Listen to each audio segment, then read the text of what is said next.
Če danes pogledam nazaj, kako je bilo, še preden se je sploh karkoli zgodilo, je res fajn pogledati na to. Pa zanimivo je to, da sploh še nikjer nisem, da sploh še nič ni tazga, pa je že toliko stvari za temu. Pa še le, kakor je človek enkrat že dejansko nekaj dosegel, kakor je star, pogleda na te stvari nazaj.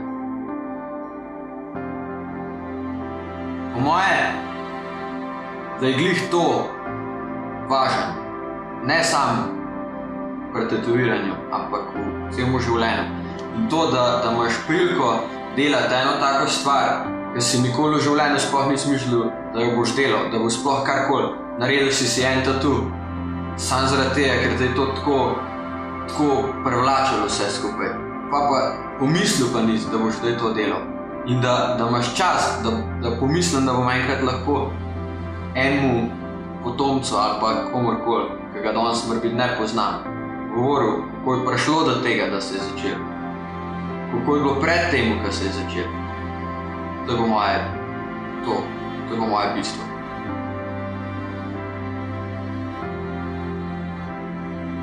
Jaz sem človek, ki nimam vse pogruntano v življenju.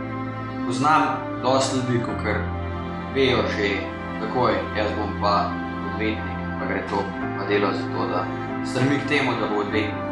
In jaz to nisem nikoli imel. In če pomislim, ko smo sedeli s kolegi, pa smo se zgovarjali, kaj pa bi ti delal v življenju? Ko rečeš, jaz bi tetoviral, če bi pa to se bi tetoviral. Pa vidiš, da nekaj na tem je, da nekaj na tem zmeraj bilo. In to, kakor je bilo v bistvu na temu narejenega, pa se sploh ne zavedaš, kaj to delaš, zaradi tega, ker ti je to stvar, ki te veseli. Če nekaj delaš zato, da je narejen, zato, ker mora biti narejen, je to čisto drugače, ker če delaš nekaj zaradi tega, ker te to izpopolnjuje. In tako je s tetoviranjem, tako je pri meni s tetoviranjem. Pa se mora biti malo čuden sliš, glede na to, da je to zdaj. Mora biti je to zdaj, mora biti pa ne bo več, ampak trenutno tako čutim. In preden je prišlo do prvega tatuja, do prve mašince, do prvega stika s tem, je bilo v bistvu že ful veliko narejeno. To je zanimivo.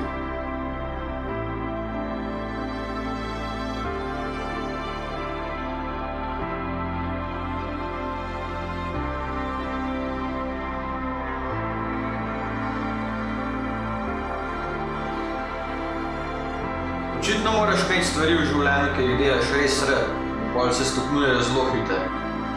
Ker se še zelo dobro spomnim, kako sem si želel, da bi enkrat delal na konvencijah. Spomnim se svojih prvih tatujev, ki sem jih naredil, ampak to so itak stvari. Konvencije so pa nekaj več, nekaj druženje, prepoznavam si med drugim tatuatorjem. In spomnim se, kako sem hodil po konvencijah, po Sloveniji, po tujini in si želel, da bi delal na eni izmed teh konvencij in si rekel, to bo minilo vrsto let, če bi sploh kdaj rada. Danes imam pa že nagrado iz konvencije, čeprav ni nekaj tako velika, meni je ogromna. Meni je ogromna samo zaradi tega, ker je to šlo tako hitro. In spomnim se, kako sem pri svojemu prvemu tatuju si želel, da bi enkrat delal v studiu. Danes sem tukaj v svojem studiu, pa vmes sem bil v drugem studiu, pa bi bil lahko še v drugem studiu in je toliko stvari in tako hitro gre.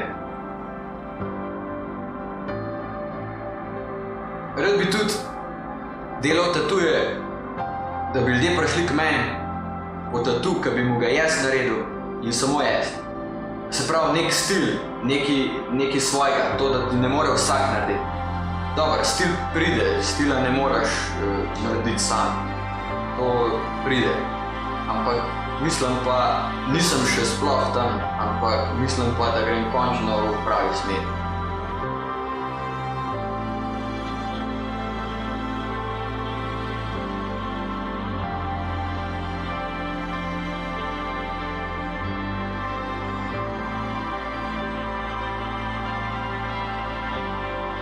Dve stvari je treba vedeti pri tetoviranju.